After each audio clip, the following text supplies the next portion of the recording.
Hello, আমি আজকে আপনাদের মাঝে শেয়ার করব লাল লাল ঝাল ঝাল মাটন কারি। তো চলুন দেখে নিই আমি এটা কিভাবে তৈরি করছি। আমি এখানে খাসির মাংস রান্না করার জন্য গ্যাসে একটা কড়াই বসিয়ে নিয়েছি। কড়াইটা গরম হয়ে গেছে, এবার পরিমাণ মতো তেল দিয়ে নেব। আমি এখানে সরিষার তেল ইউজ করছি, আপনারা চাইলে সয়াবিন তেলও ইউজ করতে পারেন। আমার তেলটা গরম হয়ে গেছে, এবার আমি তেজপাতা দিয়ে দেবো। এখানে আমি দুটোর মতো পেঁয়াজ কুচি করে নিয়েছি, দিয়ে দেবো।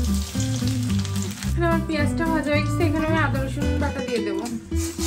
এখানে আমি শুকনো লঙ্কা আর জিরে বেটে নিয়েছি, এটা দিয়ে দেবো।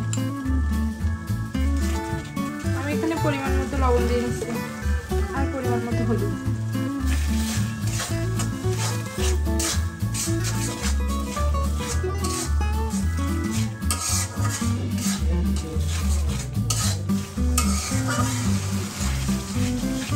মশলাটা কষানো হয়ে গেছে, আমি এবার মাংসটা দিয়ে দেবো।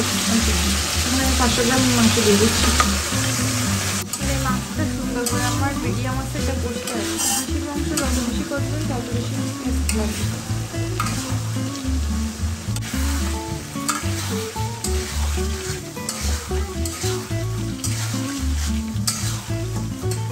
আমি এটা ঢাকনা দিয়ে ঢেকে দেবো, মিডিয়াম আছে করবো। আমরা গোটা রসুন খেতে পছন্দ করি, এই জন্য 3টা গোটা রসুন দিয়ে দেবো মাংসের ভিতরে। আমি একটু নাড়িয়ে দেবো।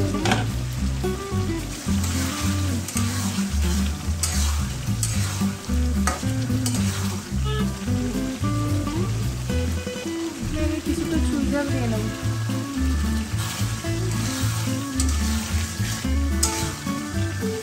আমরা তো খুললাম না, খাসির মাংস অনেক চুই ঝাল। মাংস যত বেশি কষাবেন তত বেশি টেস্ট লাগবে। এবার আমি মাংসের জন্য আলুগুলো দিয়ে দেবো। আলুগুলো আপনারা চাইলে ভেজে নিতে পারেন।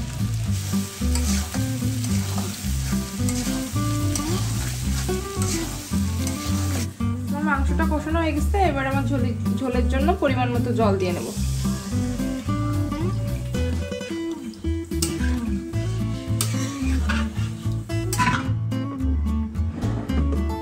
খাসির মাংস সেদ্ধ হতে একটু সময় লাগে, এই জন্য আমি মাংসটা প্রেসার কুকারে দিয়ে দিছি।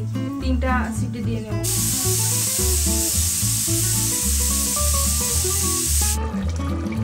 মাংসটা এবার আমি হাই হিটে 5 মিনিট ফুটিয়ে নেব।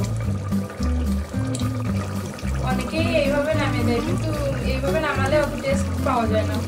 5 মিনিটের মতো ফুটিয়ে নিয়ে খুব সুন্দর টেস্ট পাওয়া যায়।